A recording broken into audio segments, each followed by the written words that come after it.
भारतीय सेना, वायुसेना और नौसेना जब एक साथ हुंकार भरते हैं तो दुश्मन के पैर उखड़ने लगते हैं। सामने चाहे कोई भी हो, हिंदुस्तान की जब ये त्रिशक्ति किसी पर हमला करने पर आती है तो सामने मौजूद शत्रु को भस्म करके ही दम लेती है। पहलगाम आतंकी हमले के बाद एक बार फिर ये तीनों सेनाएं फुल एक्टिव है, या यूं कहिए कि एक्शन मोड में है। ऐसे में इंडियन आर्मी का आक्रमण, वायुसेना की दहाड़ और नौसेना का पानी से प्रहार देखकर पाकिस्तान थर थर कांप रहा है।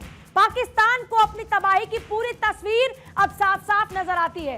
प्रधानमंत्री मोदी ने आतंकिस्तान से बदला लेने के लिए सेना को जिम्मेदारी सौंप दी है, तो अब यह देश की तीन सेनाओं को तय करना है कि वो कब, कहां और कैसे इस प्रतिशोध को पूरा करने वाली है। खुली छूट है अब तीनों ही सेनाओं को, और अब तीनों सेनाओं के पास में मौका है पाकिस्तान को मजा चखाने का।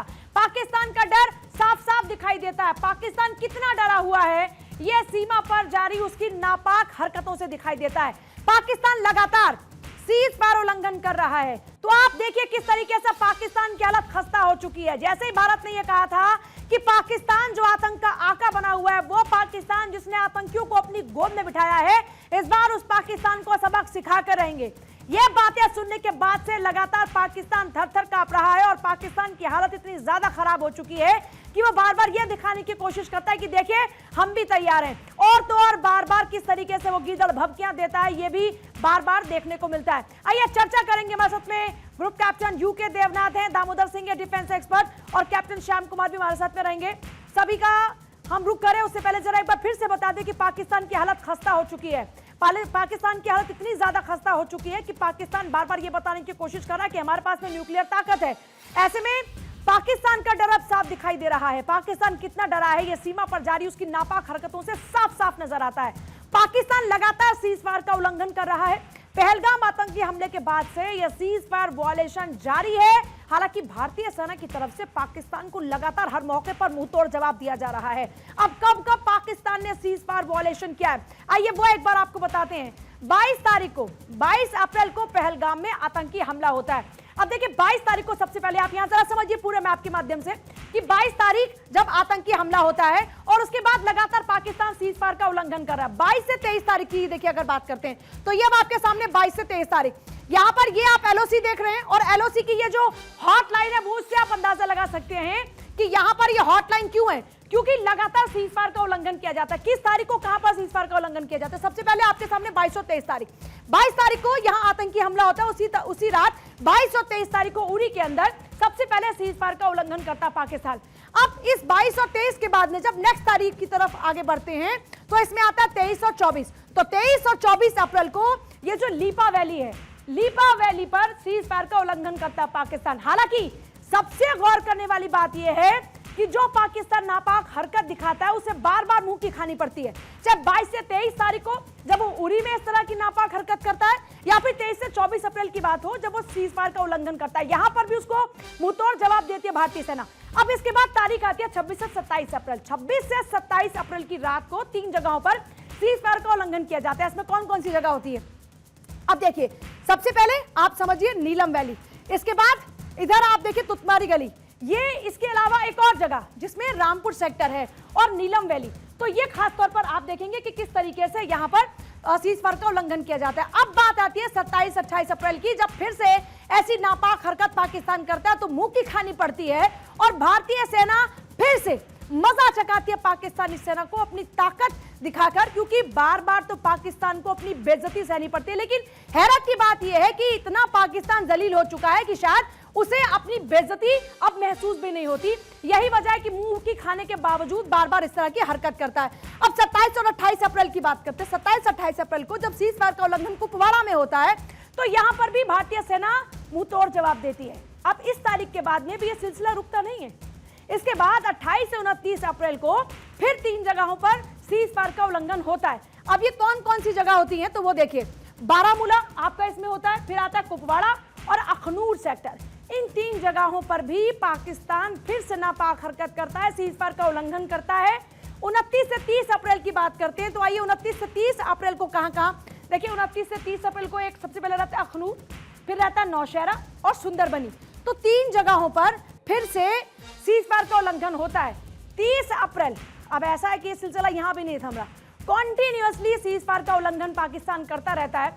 अब ये 30 अप्रैल और 1 मई को आखिर कहां पर फिर से सीज फायर का उल्लंघन होता है वो आपको बताते हो। 30 तारीख को बारामूला होता है, कुपवाड़ा रहता है। ये देखिए 30 तारीख को यहाँ पूरा मैप के माध्यम से आपको समझा रहे हैं। यहाँ ये पूरा एलओसी आप देख रहे हैं, यहाँ पर है ये बारामूला, उसके ऊपर आप जाते हैं तो वहां पर है कुपवाड़ा। तो ये बारामूला, कुपवाड़ा और परगवाल अंतरराष्ट्रीय सीमा है और यहाँ पर सीज फायर का उल्लंघन होता है। अब 1 और 2 मई की बात करते हैं तो यहाँ पर भी जब रात होती है, यानी कल रात की बात करते हैं, तो कुपवाड़ा, बारामूला, पुंछ, नौशहरा, अखनूर, यहां पर भी हमारी इंडियन जो हमारी सेना है वो यहां पर मुंह तोड़ जवाब देती है और फिर से सबक सिखाती हुई नजर आती है। मैं दामोदर सर आपको बुलाऊंगी जरा मंच पर, क्योंकि यहां पर ये बात हो रही है कि 22 तारीख को सर मैं चाहूंगी कि आप मेरी तरफ जरा आए और जरा हमें समझाएं बारीकी से, क्योंकि आप लोगों ने यहां पर लड़ाई लड़ी है, हर मोर्चे पर आप लोग डटे रहे। हम ये एक एक करके दिखा रहे हैं, ये हमारा पूरा एलओसी, हम एलओसी पे दिखा रहे हैं। शुरू से हम चलिए बता रहे हैं, ये 22 तारीख, ये पहलगाम की तस्वीर है। पहलगाम को यहाँ पर सबसे पहले आतंकी हमला होता है। अब जरा ये पूरा ये जो हमने हॉटलाइन दिखाई है, इस हॉटलाइन के हम सबसे पहले देखते हैं उरी पर। ये जो उरी को सबसे पहले टारगेट करना, हालांकि यहाँ पर मुंह तोड़ जवाब मिलता है। ये आप क्या समझ रहे हैं कि यहाँ उरी को टारगेट करना, फिर उसके बाद में अखनूर को टारगेट करना, फिर नौशहरा की तरफ जाना, ये क्या इंडिकेट करता है? देखिए पूजा, मैं बताना चाहूंगा कि पहलगाम में जब हमला होता है और यहाँ पे जब पुंछ पे सीज फायर का वायलेशन होता है इन सारी जगहों पे, तो कहीं ना कहीं पाकिस्तान ये चाहता है कि जितने भी टेररिस्ट यहाँ पे थे, उन्हें पता था कि अब भारतीय सेना उनको ढूंढ ढूंढ के मारेगी, तो उनको कवर फायर देके एलओसी पार कराई जाए, जिससे वो सुरक्षित तरीके से पाकिस्तान यहाँ पर एंगेजमेंट दे दिया, इन सब जगहों पर भारतीय सेना को एंगेज किया जाए। और ये अक्सर ये जब भी सीज फायर का वायलेशन होता है पाकिस्तान की तरफ से, जब भी सीज फायर किया जाता है तो मोस्ट ऑफ टाइम उनके टेररिस्ट इन्फिल्ट्रेशन करने की कोशिश करते हैं। उनके जितने भी लॉन्चिंग पैड है वो उस समय एक्टिव होते हैं, लॉन्चिंग पैड में उनके टेररिस्ट वहां पे मौजूद होते हैं और भारतीय सेना को बिल्कुल बाखूबी पता है कि यहाँ पे समय इन्फिल्ट्रेशन की कार्रवाई। ये पहलगाम का पॉइंट है और ये यहाँ पर उड़ी, तो यहाँ से अगर आप जैसा कह रहे हैं कि यहाँ से अपने जो आतंकी उनको मूव करने की एक साजिश थी, तो यहाँ पहलगाम से क्या उड़ी की तरफ डाइवर्ट किया गया सेना को, और फिर ये कहाँ से इसको निकाल के ले जाने की कोशिश? सेना, भारतीय सेना की यहाँ पे बहुत ही स्ट्रांग, बहुत ही अच्छे तरीके से भारतीय सेना यहाँ पे पोजीशन है। यहाँ पे कोई भी आतंकवादी पाकिस्तान ये भूल ना करे कि वो अब इन्फिल्ट्रेट करा पाएंगे। गलती से कभी किसी लोकल गाइड की मदद से कोई आ गया हो पहले तो नहीं कहा जा सकता। और एक ये भी चीज होती है कि पूरी एलसी पे एक एक जगह पे जवान को नहीं खड़ा किया जा सकता कि हर 100 मीटर पे एक जवान को खड़ा किया जाए। टेक्निकली और स्ट्रेटेजिकली इन चीजों को डिफेंड किया जाता है एलसी को।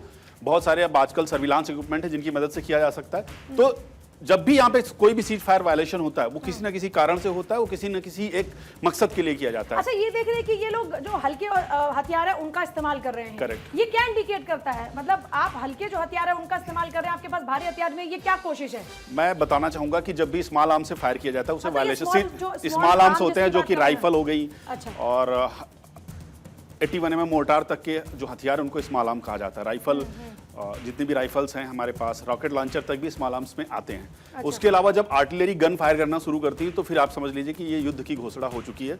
या पूरा एक ऑपरेशन। तो अभी ये लोग क्या कर रहे हैं? अभी सीज फायर वायलेशन में मुझे लगता है कि जो कि स्मॉल आर्म्स फायर कर रहे होंगे, हो सकता है कि वो अपने, इतना तो ऑमनेशन भी नहीं है पाकिस्तान के पास कि वो ज्यादा दिन तक ये सीज फायर वायलेशन भी करता रहे। मैं आपको बता दूं जो कि इंटरनल खबरें आ रही, पाकिस्तान के पास ऑमनेशन नहीं है।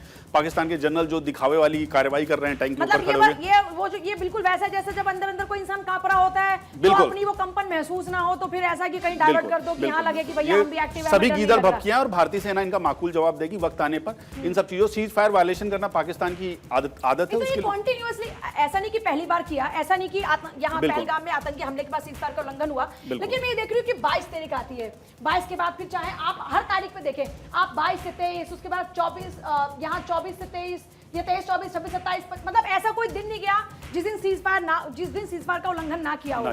तो ये मैं जरा मैं एलओसी को समझना चाह रही हूँ कि यहाँ पर सुंदरबनी को टारगेट करना, फिर पुंछ को, उरी को, वैली, नीलम वैली, ये यहाँ आ जाते, कुपवाड़ा, तुतवारी गली, मतलब कोई छोड़ा ही नहीं है। तो ये क्या? यहाँ पे एक जगह और है, लोलाब वैली, जो पाकिस्तान के आतंकवादियों को सबसे हार्ड पॉइंट होता है। इन सभी जगहों, कुपवाड़ा के पास, अगर मैं बात करूँ यहाँ पे कहीं, हाँ, तो इन सब जगहों पे पाकिस्तान के टेररिस्ट हमेशा उस तरफ होगा, तो वहां पर एक्टिव रखता है अपने आतंकियों को। तो पाकिस्तान इन सब जगहों पे हमेशा टेररिस्ट को अपने इन्फिल्ट्रेट कराता रहता है। समय समय मुठभेड़ होती रहती है, उनको जन्नत का रास्ता भी भारतीय सेना दिखाती रहती है। सारी जगहों पे अगर ये पाकिस्तान जो फायर कर रहा है इस समय या सीज फायर का वायलेशन कर रहा है, उसका मतलब है किसी न किसी तरह से भारतीय सेना को प्रोवोक करना, उनके जो हमारे रिस्पांस देने की जो तैयारी है उसको खराब करना। तो अच्छा, क्या जब भारतीय सेना है, मैं जरा पूछती हूँ कि भारतीय सेना क्या जवाब दे रही है? कुछ जरा तस्वीरें जो मेरी टीम मुझे इंडिकेट करेगी, कुछ तस्वीरें जो हम चाहेंगे कि हमारे दर्शकों को भी दिखाई जाए।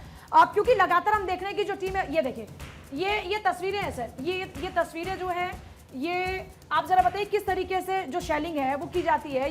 ये देखिए, हम यहाँ देख रहे हैं कि जो ये आप जो तस्वीरें दिखा रहे हैं समय आरटी सेलिंग है, और ये सीज फायर वायलेशन पे इनके मुंह तोड़ जवाब देने के लिए डेफिनेटली अगर ये सब हथियार वहां पर प्रयोग किए जा रहे हैं, और जैसा कि मैं देख पा रहा हूँ, आप दिखा रहे हैं फुटेज, तो निश्चित तौर से पाकिस्तान ने भारी हथियारों का भी इस्तेमाल किया है सीज फायर वायलेशन में, जिसका भारतीय सेना इस समय 40 mm रॉकेट लॉन्चर और इन सभी चीजों से माकूल जवाब दे रही है। अच्छा, तो मैं वही माकूल जवाब की बात कर रही थी कि जैसे हम लगातार कह रहे हैं कि भारतीय नौसेना, हमारी जो भारतीय सेना है वो जवाब दे रही है, हमारी इनफैक्ट तीनों सेना जवाब दे रही है अपने अपने हिसाब से। लेकिन यहाँ पर अगर हम बात करते हैं तो जो हमारी भारतीय सेना है, तो यहाँ हम देखिए बंकर के अंदर सर हम देख रहे हैं किस तरीके से यहाँ पर उसका इस्तेमाल किया जा रहा है। तो ये हमारा तरीका होता है सेना का जवाब देने का। और क्या क्या होता है, मतलब मान लीजिए मैं, क्योंकि आप रहे हैं सेना के जवान, तो जरा बताइए गहमा गहमी सीज फायर उल्लंघन हुआ तो क्या करती है तुरंत से जो हमारी सेना है? सीज फायर वायलेशन में कभी भी आरटी सेलिंग का इस्तेमाल नहीं किया जाता, बहुत रेयर होता है जब आरटी सेलिंग होती है। आर्टिलरी का इस्तेमाल, मुझे लग रहा है जो ये विजुअल्स हैं ये हमारे फायरिंग रेंज के हैं, लाइन ऑफ कंट्रोल पे कभी इस तरह से आरटी सेलिंग का इस्तेमाल सीज फायर वायलेशन में बहुत ही कम किया जाता है। वो तब किया जाता है जब बहुत ज्यादा भारी तादाद में सीज फायर का वायलेशन हो, पाकिस्तान ना मान रहा हो उस समय। ये जो आप विजुअल्स दिखा रहे हैं फायरिंग रेंज के, आर्टिलरी का इस्तेमाल किया जा रहा है, उनको ट्रेंड किया जा रहा है जवानों को कि अगर युद्ध होता है तो किन हालात में किस तरह से फायर करेंगे। ये एक एक्सरसाइज चल रही है। Yes yes. और वहां पर जैसे उन्होंने हल्के जो हथियार है उनका अगर इस्तेमाल किया, वहां से स्मॉल आर्म्स में हमारी राइफल्स आती है, रॉकेट लॉन्चर आते हैं, 80 mm मोर्टार आते हैं। हम कैसे जवाब दे रहे हैं? पाकिस्तान जिस तरह से हमला करता है उसको मुंह तोड़ जवाब दिया जाता है। हमारे भी स्मॉल आर्म्स, उसका हमारे भी सैनिक उनका माकूल जवाब देते हैं बंकर के अंदर। स्मॉल आर्म से अब ये देखिए सर, ये जरा इसको भी ये आर्टिलरी गन है जो इस समय फायर कर रही है, आर्टिलरी गन है और ये ट्रेनिंग एक्सरसाइज है। ये सारी गनें तब यूज की जाएंगी जब पाकिस्तान के ऊपर हमें कोई बड़ा हमला करना होगा या उनके किसी पोस्ट को कैप्चर करना होगा। क्या होती है, कैसे मान लीजिए कि आर्टिलरी गन जो हम अभी एक्सरसाइज में देख रहे हैं, सामने पाकिस्तानी सेना है, या किस तरह से इसका यूज होता है? 35 किलोमीटर से लेके 120 किलोमीटर तक, 55 किलोमीटर तक बोफोर्स की जो रेंज है वो है। तो अलग अलग रेंज की गन होती है, अलग अलग तरह का अम्यूनिशन जो यूज किया जाता है, और इनका प्रयोग मैं फिर से हमने इसको लोड किया, करेक्ट, लोड किया और उसके बाद में हमने अपना टारगेट सेट किया। एक बार में कितने खत्म हो जाएंगे पाकिस्तानी? अगर एक गोला सही तरीके से एक बंकर में गिर जाए तो उस बंकर में एक छोटा सा कोई जीव भी नहीं बचेगा। मेरे हिसाब से एक सैनिक तो छोड़ दीजिए, कोई भी नेस्ता नाबूद हो जाएगा वो बंकर, अगर इसका गोला सही टारगेट पे गिरता है तो। और एक बंकर में कितने रहते होंगे? लगभग 10 से 11 लोग एक बंकर, मतलब एक सेक्शन की नफरी एक बंकर में 2 से 3-4 लोग डिपेंड करता है, 4 से तो ज्यादा ही लोग रहते हैं एक बंकर में। लाइन ऑफ कंट्रोल, एक बार में 10 से 11 लोग खत्म, बड़े आराम से, बड़े आराम से। और ऐसे अगर हमें आतंकियों को खत्म करना हो तो ये भी कहीं छुपे बैठे हो कोने में, क्योंकि ये भी तो आतंकियों के खिलाफ, सेना के जवान भी तो आधे आतंकी हैं। आतंकियों के खिलाफ आर्टिलरी गन का इस्तेमाल करने की जरूरत नहीं। हाँ, सेना, पाकिस्तान की सेना, जिसे मैं सेना तो नहीं समझता हूँ, मिशनरीज हैं सारे, मैं कह रही हूं कि अगर तो आतंकी हैं वो, तो उनके खिलाफ जब आर्टिलरी गन का इस्तेमाल हुआ, कारगिल में हमने किया था बोफोर्स का इस्तेमाल, जिसकी वजह से फिर उन्हें अपनी डेड बॉडी कलेक्ट करने का भी हौसला नहीं रह गया था कि अपने सैनिकों की डेड बॉडी क्लेम करने। तो जब आर्टिलरी गन वहां पे फायर करना शुरू करेंगी तो ये मान लेना कि युद्ध की आधी घोषणा भारत ने कर दी उस समय, और उसके बाद एयरफोर्स का अटैक होगा और फिर जो होगा तो वो सबके सामने आएगा। वो तो परंपरागत युद्ध होगा, बिल्कुल एक्सरसाइज तो चलती रहेगी, और समय समय पर पाकिस्तान के ऊपर ऐसे हमले करके उनको बता भी दिया जाता है कि अब हम यहाँ पर तुम्हारे हमले का भी माकूल जवाब देने के लिए तैयार बैठे, और हमारे पास ऐसे खतरनाक हथियार हैं जिनसे तुम्हें डर के रहना भी चाहिए। और हमेशा ऐसा फायर जब भारत किसी तरह से जब इनका जवाब देता है तो हमारा मकसद ये होता है कि भाई साहब आप समझ जाइए, अब यहाँ पे आपको चूं चपड़ नहीं करनी, जो हम बताएंगे बस उसी तरह से रहना, जिस तरह से आप हमारे सामने पिन डाउन करने के लिए दुश्मन को भी अक्सर हम फायर करते हैं। हाँ सर, मैं चाहूंगी कि आप अपनी जगह पर पहुंचे, और क्योंकि देखिए ये तो आपने जाना कि जो हमारी थल सेना है वो किस तरीके से एक्शन मोड में आती है। जब सीज फायर का उल्लंघन होता है तो सीज फायर के उल्लंघन में हम कैसे जवाब देते हैं, और अगर युद्ध की सिचुएशन आ जाती है तो हमारी तैयारियां कैसी हैं, कैसे हमने अगर अपनी आर्टिलरी का यूज करना शुरू किया तो एक बार में ये पाकिस्तानी जो भारत के खिलाफ साजिश रचते हैं या भारत के खिलाफ जहर उगलते हैं, उनकी जुबान हमेशा हमेशा के लिए खामोश हो जाएगी। और इतना ही नहीं, ये तो पाकिस्तान की फितरत देखी गई है कि जब इनके अपने लोग मारे जाते हैं तो ये उनकी डेड बॉडीज को कबूल तक नहीं करते हैं। जो बहुत ईमान धर्म की बात करते हैं, इनका नाता अपनों से कितना है इस बात को आप समझ सकते हैं। तो ये बात तो आपने देखी थल सेना की। आइए अब आपको दिखाते हैं कि हमारी जो सशक्त वायु सेना है वो कैसे दुश्मन की नींदों को दूर कर चुकी है। तो वायु सेना हमेशा ही दुश्मन के भय का कारण रही है। अब राफेल, सुखोई जैसे जो आधुनिक लड़ाकू विमान हमारे पास में है, दुनिया की सबसे ताकतवर सेनाओं की फ्रंट लाइन में खड़े करते हैं। मिग मिराज, जैगुआर और तो और तेजस जैसे जो हमारे फाइटर हैं, इस अटैक की बेजोड़ कैपेबिलिटी उसको देते हैं। अब पहलगाम आतंकी हमले के बाद जब से पाकिस्तान को यह मैसेज मिला कि भारत आतंकियों का समूल नाश करेगा, तब से पाकिस्तान की नींदें उड़ चुकी हैं, उसका चैन उड़ चुका है और पाकिस्तानी सेना इंडियन एयरफोर्स के मुकाबले कागज पर वजन तौल रही है। लेकिन पाकिस्तान ये बहुत अच्छी तरह से जानता है कि एक बार जब भारत के पराक्रमी परिंदे उड़ान भरेंगे तो फिर दुश्मन के होश उड़ेंगे। भारतीय वायुसेना ने आक्रमण नाम से वॉर एक्सरसाइज कर दुश्मन के खेमे में खलबली मचा दी है। राफेल और सुखोई की हुंकार की जो गर्जन है वो दुश्मन का कलेजा छलनी कर रही है और दुश्मन इस वक्त थर थर कांप रहा है। आइए अब हम इसका विश्लेषण करते हैं। पहलगाम हमले के बाद इंडियन एयरफोर्स ने जैसे ही नोटम जारी किया वैसे ही पाकिस्तान के होश उड़ गए। भारतीय एयरक्राफ्ट को रोकने के लिए पाकिस्तान डिफेंस सिस्टम तैनात कर रहा है, लेकिन यह भी सच है कि राफेल और सुखोई की जो मिसाइल है रोकने की काबिलियत पाकिस्तान के किसी भी डिफेंस सिस्टम के पास नहीं है। अब आप यहां पर इसको बारीकी से समझिए कि जो हमारा एयर ट्रैफिक रूट है वो क्या है, कैसे नोटम जारी हुआ, बहुत ही डिटेल में आपको जानकारी मिलेगी। तो सबसे पहले यहां पर समझिए, उधर हमारा ये जो रेड कलर का आप लाइन देख रहे हैं, जो मार्क आप देख रहे हैं, तो ये है लाइन ऑफ कंट्रोल। इधर आता है भारत और इधर आता है पाकिस्तान। हालांकि सबसे पहले पाकिस्तान ने यह फैसला लिया कि एयर ट्रैफिक रूट को बंद किया जाए। पहले 2 से 4 मई तक इसको बंद किया गया। अब इधर भी आप देखिए, मैं इधर आपको समझाऊं उससे पहले हम यहां जाएंगे, एयर ट्रैफिक की बात करते हैं। तो भारत ने यह फैसला लिया कि हम भी अपना एयर ट्रैफिक जो रूट है उसको बंद कर रहे हैं। इसने पाकिस्तान की कमर को तोड़ रख दिया और इसको बहुत ही अच्छे से समझने के लिए हमारे साथ group captain U K Devnath sir, मैं चाहूंगी जरा आप इस तरफ आएं और क्योंकि इंडियन फोर्स से आप हैं, मैं चाहूंगी बारीकी से आप इसको समझाएं। इधर से लाइन ऑफ कंट्रोल, ये भारत और इधर पाकिस्तान। सबसे पहले जरा बताइए नोटम होता, क्योंकि जब भारत ने नोटम जारी किया तो पाकिस्तान की तो पहले वहीं पर ही हालत खराब हो गई थी। देखिए पूजा, नोटम का मतलब है नोटिस टू एयरमैन। इसके तहत ये बोला जाता है कि अगले कुछ दिनों तक वायुसेना जो है दोनों तरफ बहुत ज्यादा एक्टिव रहेगी, इसीलिए जो भी सिविलियन जहाज हैं, हाँ। जैसे कि हम देखते हैं कमर्शियल एयरक्राफ्ट है, वो हाँ। उस इलाके में ना जाए, नोटम में जो रूट दिया है उसी से जाएंगे। हाँ। तो सर इस तरफ, हाँ। जब पाकिस्तान ने वायुसेना अपनी बंद की तो उसने सोचा कि भारत से जो हमारे हवाई जहाज हैं, कमर्शियल और सिविल एविएशन जहाज हैं, एयर इंडिया है, स्पाइस जेट है, ये कैसे जाएंगे यूरोप की तरफ। लेकिन पाकिस्तान को मालूम नहीं है कि भारत से जब हमारे जहाजों को यूरोप की तरफ जाना है, अबू धाबी गल्फ कंट्रीज में जाना है, छोटा सा डायवर्जन लेना पड़ता है गुजरात की तरफ और फिर समुद्र से वो जहाज अबू धाबी की तरफ जा सकते हैं, कुवैत की तरफ जा सकते हैं, यूरोप की तरफ जा सकते हैं। लेकिन जब भारत ने हमारी वायु सीमा को बंद किया तो पाकिस्तान के छक्के छूट गए। मैं बताता हूं क्यों। क्योंकि अब पाकिस्तान के जो जहाज पूरब की तरफ जाना चाहते हैं, चाहे वो सिंगापुर जाएं, चाहे हांगकांग की तरफ जाएं, उनको जाने के लिए भारत के ऊपर से सीधा रास्ता था पहले जी। लेकिन अब पाकिस्तान का कोई भी एयरलाइन का विमान अगर सिंगापुर जाना चाहता है, हांगकांग जाना चाहता है, तो उसे पाकिस्तान से समुद्र के रास्ते से दक्षिण में श्रीलंका की तरफ जाना पड़ता है और पूरे भारत का जो प्रायद्वीप है उसका चक्कर काट के श्रीलंका का चक्कर काट के उसको जाना पड़ता है सिंगापुर की तरफ या हांगकांग की तरफ। उनकी जो एक्स्ट्रा फ्लाइट टाइम है 2 घंटे ज्यादा बढ़ जाती है और उनको करीबन 1500 किलोमीटर एक्स्ट्रा चलना पड़ता है। एक और मैं जरा चाहूंगी टीम प्ले करें ताकि आप उसको भी डिटेल में समझा पाए। अब ये है सर आक्रमण एक्सरसाइज जो हम लगातार देख रहे हैं कि जो हमारी वायुसेना वो कर रही है, इधर है पाकिस्तान, इधर हम लोगों ने एक्सरसाइज किया, जरा इसको एलिब्रेट कीजिए। हमारे फाइटर जेट, हमने इससे पहले जो एयर स्ट्राइक किया उसमें सीधे हम किस तरह से पीओके में घुसते हैं, मारते हैं, वापस आ जाते हैं। अभी की जो सिचुएशन है, चाहे ये कहें कि भाई साहब हमने भी अपना रिस्पांस बंद कर दिया, लेकिन उसके बाद क्या होगा अभी?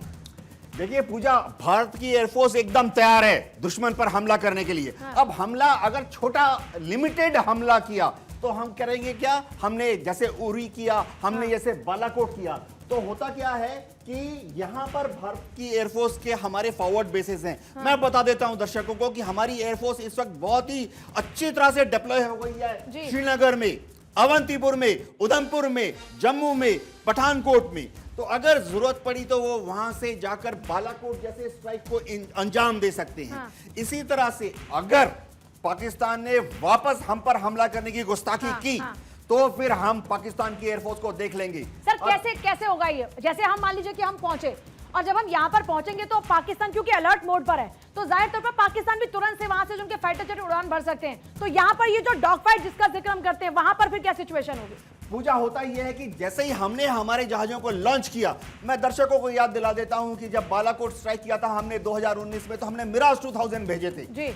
देखिए हमारी प्लानिंग, उनको कंफ्यूज करने के लिए। मिराज 2000 तो मध्य प्रदेश में ग्वालियर में है, लेकिन हमने रातों रात मिराज 2000 को लो लेवल फ्लाइट करके हमारे फॉरवर्ड बेस में भेजा, और वो अंबाला के पास से उड़ के टेक ऑफ करके गए, उन्होंने हमला किया बालाकोट पर। उनको पता ही नहीं लगा कि आसमान में मिराज 2000 जो कि ग्वालियर में थे, वो बालाकोट कैसे पहुंच गए। इस बार भी हमने ऐसे किया। होता यह है कि जैसे ही हमने हमारे किसी भी युद्ध में हमने अपने फाइटर विमान को लॉन्च किया, समझिए हमने हमारे फाइटर विमान को लॉन्च किया जोधपुर से या जैसलमेर से। अगर यहां पर देखिए, अगर आप, ये गुजरात का मैप है, मैं आपको क्लासिक एग्जांपल बोलता हूं एयर टू एयर कॉम्बैट का। ये गुजरात का नक्शा है, यहां पर है भुज, यहां पर है जामनगर और यहां पर है नलिया। हमारी एयरफोर्स के फाइटर विमान नलिया, भुज और जामनगर में तैयार खड़े। जब आदेश मिलेगा हमला, तो वो वहां से मतलब अब ये कह सकते हैं कि हर तरीके से पाकिस्तान को हमने घेर लिया और अब कहीं पर भी बख्शा नहीं जाएगा। सर मैं चाहूंगी कि आप भी जरा अपनी जगह की तरफ आगे बढ़ें। तो देखिए, हम आपको बारीकी से समझा रहे हैं कि फिलहाल क्या सिचुएशन बनी हुई है, क्योंकि एक बात तो तय है, लगातार जिस तरीके से हमारी कोशिशें जारी हैं, उसमें एक बात तो स्पष्ट तौर पर कही जा सकती है कि पाकिस्तान की नींदें इस वक्त उड़ चुकी हैं। दिन रात पाकिस्तान अब तैयारी करता रहता है, लेकिन यह भूल जाता है कि बाप होता है। ग्रुप कैप्टन यूके देवनाथ हमारे साथ मिलेंगे, दामोदर सिंह डिफेंस एक्सपर्ट और कैप्टन श्याम कुमार भी हमारे साथ में इस वक्त जुड़ चुके हैं। और आप चर्चा करने से पहले जरा कुछ आपको और पॉइंटर्स बताते हैं, क्योंकि अभी तक हमने आपको दिखाया कि कैसे हमारी थल सेना, हमारी वायु सेना तैयार है और किस तरीके से लगातार एक्सरसाइज की जा रही है। लेकिन इसके साथ साथ हमारी नेवी की तैयारियों पर भी बात होगी, क्योंकि इस बार हमारी तीनों सेनाएं इस तरह से तैयार हो रहे हैं कि किसी भी मौके पर हम पाकिस्तान को इस बार किस तरह से सबक सिखाने वाले हैं, इसको लेकर हमने हर एक स्ट्रेटेजी बहुत ही बारीकी से बनाई है। तो भारत और पाकिस्तान तनाव के बीच दोनों ही देश समंदर में अपनी अपनी ताकत दिखा रहे हैं। भारत से आतंक के खिलाफ निर्णायक कार्रवाई का संकेत मिलने के बाद पाकिस्तान में मचा हुआ है हड़कंप और घबराए पाकिस्तान ने अरब सागर ने नेवल ड्रिल का ऐलान कर दिया। पाकिस्तान ने इसके लिए मैरीटाइम नोटिस जो है वो दिया, और ये सबसे बड़ी बात यह है कि भारत ने पाकिस्तान को करारा जवाब देते हुए अरब सागर में मिसाइलें दागकर पाकिस्तान को सीधा मैसेज दिया कि नया भारत आतंक और उसे पालने वालों की तबाही की तैयारी कर चुका है। इंडियन नेवी की ताकत देख पाकिस्तान के पसीने छूट चुके हैं। पाकिस्तान ने 4 बार नेवल एक्सरसाइज का नोटिस तो दिया, लेकिन औकात देखिए पाकिस्तान की, सिर्फ नोटिस दिया, कर कुछ नहीं कर पाए। लेकिन 3 बार वो एक्सरसाइज से पीछे ही हट गए। 4 बार एक्सरसाइज की बात करते हैं और 3 बार वो एक्सरसाइज करते ही नहीं, पीछे हट जाते हैं। भारतीय नौसेना ने गुजरात तट के पास मिसाइल परीक्षण के लिए 3 ग्रीन नोटिफिकेशन जारी किए, और ये वो जगह है जहां से 85 समुद्री मील दूर पाकिस्तान अरब सागर में नौसैनिक अभ्यास कर रहा है। अब ये बारीकी से यहां पर समझिए, ये है भारत और इधर है पाकिस्तान। अब आप देखिए, भारत ने 4 ये अपने पॉइंट्स हैं जहां से सीधे तौर पर एक्सरसाइज करके एक संदेश दिया। अब यहां पर ये 85 नॉटिकल मील की दूरी है, यहां पर ये आ जाता है पाकिस्तान, जहां पर पाकिस्तान ने एक्सरसाइज की है। अब ये इतना पास है कि आप समझ सकते हैं कि जब यहां पर एक्सरसाइज शुरू हुई तो पाकिस्तान कैसे यहां थर-थर कांप रहा होगा। अब कहते हैं ना कि अगर आप किसी के साथ रीस भी कर रहे हैं तो कम से कम आपकी हैसियत उतनी होनी चाहिए, लेकिन वो कहते हैं ना कि कई दफा लोग दिखावे में मारे जाते हैं। पाकिस्तान का हाल भी कुछ ऐसा ही है। अब बहुत ही बारीकी से जब आप यहां पर इसको देखते हैं तो यहां देखिए, आप यहां पाकिस्तान का ये जो ईजी है वो आप देख सकते हैं। इधर यहाँ शिपिंग ट्रैफिक जो डेंसिटी है उसको अब हमने बहुत बारीकी से पहले आपको ये बताया कि कितनी दूरी है। 85 नॉटिकल मील की दूरी है जहां पर भारत एक्सरसाइज करता है और जहां से पाकिस्तान का ये एरिया जहां पर एक्सरसाइज करता है। अब इसको बारीकी से कौन समझा सकता है? हमारे साथ में जो एक्सपर्ट है वो समझा सकते हैं। मैं चाहूंगी कि श्याम सर जरा आए स्क्रीन की तरफ में और हमारे दर्शकों को बहुत ही बारीकी से समझाएं। तो सर, ये 4 पॉइंट जहां पर भारतीय जो नौसेना है वो एक्सरसाइज करती है, और ये जो 85 नॉटिकल मील यहाँ पर जो अपना पाकिस्तान एक्सरसाइज करता है, बड़ी बात है कि 4 बार का ये नोटिस देते हैं कि हम एक्सरसाइज करेंगे, औकात इनकी एक की रह जाती है। मैं चाहूंगी जरा बारीकी से आप इसको समझाएं। बिल्कुल पूजा, देखिए ये बड़ा ही नॉस्टैल्जिक है। पहले तो मैं इस एरिया में कई बार ऑपरेट कर चुका हूं, मुझे लग रहा है मैं उधर ही हूं। ये गुजरात का कोस्ट है और डिफेंस ऑफ गुजरात एक्सरसाइज हम अमूमन करते रहते हैं, साल में एक बार जरूर करते हैं, क्योंकि हमारे यहाँ पे बहुत सारे सेंसिटिव प्लेसेस हैं जहां पर उनकी पैनी नजर रहती है, जो स्ट्रेटेजिकली इंपॉर्टेंट भी है। तो इसलिए हम यहाँ पे एक्सरसाइज कर रहे हैं। इस तरफ आके थोड़ा सा और अब आप देखें कि जिस तरह से यहाँ पे माहौल बन रहा है, आप 85 मील, वैसे तो 200 माइल तक का एक्सक्लूसिव इकोनॉमिक जोन जो होता है हमारा, पर यहाँ पे दोनों देश की सीमाएं हैं, तो ये 85 नॉटिकल माइल पे लिमिटेड है। और इस तरफ से हमारी गल्फ ऑफ हॉर्मुज, और देखिए यहाँ पे कराची बंदरगाह आपने दिखाया है, यहाँ पे इसके बगल में ग्वादार पोर्ट भी है, जो कि चाइना ने अभी डेवलप किया है, और उसके बगल में ईरान का क्षेत्र आता है। ऊपर ईरान के क्षेत्र में हमने अपना एक नया बंदरगाह ईरान के साथ बनाया है, चाहवार पोर्ट, जिससे हम इनके ऊपर पैनी नजर रखते हैं। तो ये मकरान कोस्ट जो इनका है, ये बहुत ही इंपॉर्टेंट कोस्ट है भारत के लिए, जिस पर हम लगातार अपने एयरक्राफ्ट, शिप्स और सबमरीन के साथ लगातार पेट्रोल करके पीस टाइम में अपनी नजर रखते हैं, और वो जो हमारी इंफॉर्मेशन है वो हम गैदर करते हैं, जो अभी हमें काम आने वाली है। जहां तक नेव एरिया वार्निंग का सवाल है, जब हम कोई भी एक्सरसाइज करते हैं तो हम नेव एरिया वार्निंग देते हैं कि सारे न्यूट्रल शिपिंग्स या कोई भी शिप है, फिशरमैन है, इस एरिया से हट जाओ, क्योंकि हम ब्रह्मोस फायर कर रहे हैं, हम surface to air missile fire कर रहे हैं, हम टॉर्पेडो फायर कर रहे हैं, हम अपनी ड्रिल्स को वैलिडेट कर रहे हैं, अपनी डॉक्ट्रिन को वैलिडेट कर रहे हैं। तो बहुत ही इंपॉर्टेंट मामला है और हमेशा से हम कर रहे हैं, पर अभी की परिस्थिति में हम मसल फ्लेक्सिंग कर रहे हैं, हम अपनी पोस्चरिंग कर रहे हैं, हम एक एक वेपन को वैलिडेट कर रहे हैं, सर्च एंड रेस्क्यू ड्रिल्स हो, एयरक्राफ्ट टू एयरक्राफ्ट ऑपरेशंस हो, इंटीग्रेशन ऑफ एयरक्राफ्ट हो, और एयरक्राफ्ट कैरियर का पूरा एक तरह से जो बेड़ा चलता है, तो उसकी जो जरूरत होती है उस सब को, चाहे वो एयर डिफेंस स्क्रीन हो, चाहे हमें पसनी में F-16 को लगाया उन्होंने ग्वादार एयरपोर्ट के पास, तो वहां से अगर अटैक आता है तो एयर डिफेंस हम एक्सिस कैसे बनाएंगे। सबमरीन भी उनकी है, अगस्ता क्लास 90 भी, वो भी कहीं ना कहीं घूम रही होगी, हमें सबमरीन की एक्सिस भी देखनी है, उन सबों को हम देख रहे हैं। तो एक तरह से नेवेरिया वार्निंग देके नो टाइम टू एयरमैन भी हम करते हैं, ताकि एयरक्राफ्ट भी इस एरिया में ना आ पाए। और ये जो हैं, इनके पास वेयर विदॉल है ही नहीं। अगर हम कल को ब्लॉकेट करेंगे तो हमारी ये स्ट्रेंथ काम आएगी, कल को हम सैंक्शंस लगाएंगे तो ये स्ट्रेंथ काम आएगी। 71 का हमने वार देखा हुआ है, यही कराची हमने देखा हुआ है, यही एरिया हमने देखा हुआ है। और दर्शकों को बताऊं, 8:30 बजे 85 नॉटिकल मील, जिस जैसे आपने जिक्र किया कि हम मसल एक्सरसाइज कर रहे हैं, यहाँ पर हमने अपनी मिसाइल नॉटिकल माइल का मतलब समुद्री माइल 1.8 किलोमीटर ले लो आप, इसका दुगना कर लो करीब करीब, तो किलोमीटर में निकल जाएगा। और किसी भी क्षेत्र में 200 नॉटिकल माइल मतलब 360 किलोमीटर तक वो आपकी संपदा होती है, उसमें किसी को भी फिशिंग या पोचिंग या किसी तरह की एक्टिविटी करने का अधिकार नहीं है। फ्रीडम ऑफ नेविगेशन है, अगर आप चुपचाप जा रहे हो तो जा सकते हो, अगर गलत कुछ काम कर रहे हो तो हमारे शिप आपको रेड करेंगे, पकड़ेंगे और आपको कहेंगे अपना रास्ता देखो। तो ये एरिया हमारा है, इसमें हम कई बार फिशिंग को पकड़ते हैं, उनको वापस करते हैं। यही एरिया है जहां लगातार परेशानियां चलते रहती है, कभी वो इधर आ जाते हैं, कोई बाउंड्री नहीं होती समुद्र में, कोई एलओसी नहीं है, कोई डिफाइंड आईबी नहीं है, कोई भी किधर स्टिक आउट कर सकता है। पर नेवी कोस्ट गार्ड के साथ लगातार सतर्क रहती है। कोस्ट गार्ड पूरे गुजरात कोस्ट पे कोस्ट गार्ड सतर्क है, और नेवी अपनी ड्रिल्स कर रही है, विड्रॉ करेगी, वापस जाएगी, अपने को रिफ्यूल करेगी, रेडी करेगी। और जो शिप्स हैं, जहां जो डेटरेंस पेट्रोल पे हमारी सबमरीन्स है, यही नहीं पूजा जी, हमारे जो शिप्स हैं वो साउथ एशियन देश है हमारा, जहां मलक्का स्टेट और हमारा सुंदरा स्टेट है, हमारा गल्फ ऑफ हॉर्मुज जो ऊपर है, जहां से पेट्रोल जा रहा है इनका, जहां से पानी रसद जा रहा है, कर सकते हैं उसको हम चाहे तो इन्हीं शिप्स के साथ ब्लॉक करेंगे। यही ड्रिल अभी की जा रही है कि जरूरत पड़ने पर, क्योंकि इंटरनेशनल लॉ है।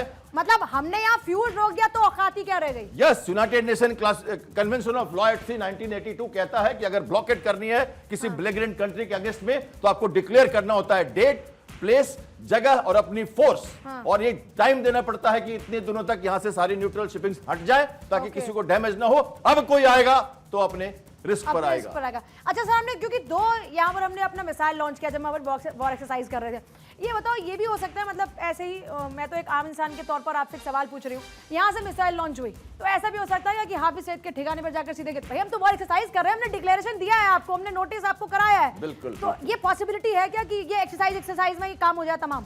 देखिए, ये क्या हम डेमोक्रेटिक कंट्री हैं, हम नॉर्म से चलते हैं, हम अपने हिसाब से चलते हैं। और आपको भी पता है कि हमारी जो रिक्वायरमेंट है, इतने सारे शिप्स, इतने सारे मिसाइल्स, इतने सारे वेपन्स की जरूरत ही नहीं पड़ने वाली, बहुत ज्यादा है उनके लिए।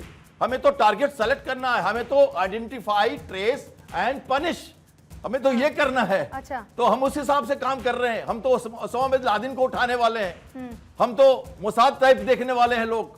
हम तो अब वो करना चाहते हैं जो पहले हो चुका है या कल्पनाशील से परे है, जो दूसरे देशों में हुआ हमने उतना नहीं किया, अब हम वो करने वाले हैं। तो ये सब तो उसकी रिटेलिएशन के बाद, यस, अगर रिटेलिएशन होती है तो हमारी माइट काम आएगी। सर, आपने मसले साइज का जिक्र किया, ये क्या स्ट्रैटेजी है? मैं जरा समझना चाह रही हूँ आपसे। जो हमारी इंडियन नेवी की स्ट्रैटेजी हम लगातार देख रहे हैं, हमने इतना एक्टिव कभी भी इस तरह की तनाव की स्थिति में नेवी को नहीं देखा, लेकिन इस बार नेवी फुल एक्टिव मोड में है। हम देख रहे हैं कि वॉर एक्सरसाइज अलग से चल रही है। दूसरा, हमने यहाँ पर उसको घेर लिया कि तुम बेटा बचोगे नहीं, जरा सी तुम हिमाकत करके दिखाओ। तो ये अभी सिर्फ हम एक माहौल क्रिएट कर रहे हैं क्या? Planning back of the curtain कुछ और चल रही है। हालांकि सिक्योरिटी मामला है, मैं नहीं चाहूंगी कि आप उसको बहुत ज्यादा एलोबरेट करें, बट ये दायरे में रहकर जितना बता सकते हैं। वॉरशिप कैप्टन हूं, नेवल पायलट हूं, जहाज भी चलाई हवा से, समुद्र में भी गया और शिप को भी कमांड किया। ये एक्सरसाइज हमारे नॉर्मल एक्सरसाइजेज हैं। साइलेंट नेवी है, दूर की ध्वनि सुनाई नहीं पड़ती लैंड पे। वैसे ये जरूरी है, हर कंट्री करती है। आपने साउथ चाइना सी में रोज देखा है ये। हम ब्रश फायर करते हैं, एक दूसरे की शिप के नजदीक आ जाते हैं, एयरक्राफ्ट टू एयरक्राफ्ट चले जाते हैं। हम अपने एयरक्राफ्ट लॉन्च करते हैं, उनको बोलते हैं चक्कर क्या हो, ये कौन सा शिप है, इसको शैडोइंग कहते हैं। उनको कहते हैं यहाँ से हट जाओ, इधर मत आओ। फिलीपींस में हुआ चाइना के साथ, टकरा गए आपस में एक दो, इसकी वीडियो आई थी। तो ये हमारे यहाँ भी होता है। हम ये सब ज्यादा डिक्लेयर नहीं कर पाते, हम शांति पूर्वक रहना चाहते हैं। हमारी शांति से काम करती है ये बिल्कुल हम शांति से करते हैं, रोज की घटना है हमारी। हालांकि अभी हमारी ऑफेंसिव पोस्चरिंग है करीब करीब, इसलिए हमने कहा है come to this area at peril, आपको आना है तो आओ, मरोगे। तो अब वो कोई आ नहीं रहे, विड्रॉ कर रहे एक तरह से, और हम अपनी अच्छा, क्योंकि इन्होंने पहले जो अपना नेवल शिप फायरिंग का डेट था उसको थोड़ा पहले कम रखा था। इन्होंने फिर ये हम लोगों की बराबरी करने की कोशिश जो करते हैं ना, लेकिन औकात के हिसाब से, मतलब इंसान को बात करनी चाहिए, लेकिन ये अपनी औकात से ऊपर उठकर अपनी हैसियत दिखाने की कोशिश करते हैं। हमने 3 मई तक, इन्होंने 2 मई तक, ये पहले डेट थोड़ा इन्होंने कम रखा, फिर इसको बढ़ा दिया। ये सब क्या चल रहा है? देखिए, ये डेंस शिपिंग का एरिया है और इसमें कई बार हमारे एक्सीडेंट हुए हैं। अमेरिकन शिप ने कोई एक बार उन्होंने एक बड़ा कमर्शियल एयरक्राफ्ट को मार दिया था मेडिटेरियन में, बहुत ही हंगामा हुआ था उसके ऊपर। 300 से ज्यादा लोग मर गए। वॉरशिप कैप्टन ने गलत मिसाइल दाग दी थी और वो मर गए पीस टाइम में। तो ये हो चुका है, पहले गल्फ में भी हो चुका है। तो ये बहुत सेंसिटिव है। इंटरनेशनल, आप इंटरनेशनल एरिया में हो, किसी का अपना घर यहाँ पे नहीं है, सभी लोग यहाँ पे हैं। ये सिक्योरिटी वाइज हमने डिवाइड कर दिया कि that is our part, that is your part. तो ये सिक्योरिटी वाइज शिप के लिए लिमिटेशन नहीं है मैम, ये लिमिटेशन है एक्सक्लूसिव इकोनॉमिक जोन। आप फिशिंग नहीं कर सकते, पर यहाँ आ सकते हो, आप यहाँ से जा सकते हो। वैसे पोरबंदर के बगल से, यस, हमारा 12 माइल तक हमारा अपना घर है, वहां तो आप नहीं घुस सकते। 12 माइल के बाद जो हमारा 200 माइल का एरिया होता है, इंटरनेशनल लॉ कहता है कि कोई भी फ्रीडम ऑफ नेविगेशन एट सी वो बरकरार है, प्रोवाइडेड आप कोई इलीगल एक्टिविटी नहीं कर रहे। लेकिन आप फिशिंग नहीं कर सकते, वाइल्ड एक्सप्लोरेशन नहीं कर सकते। ये जमीन अंदर की हमारी है, सी बेड हमारा है, लेकिन सरफेस जो है पानी का वो सभी का है।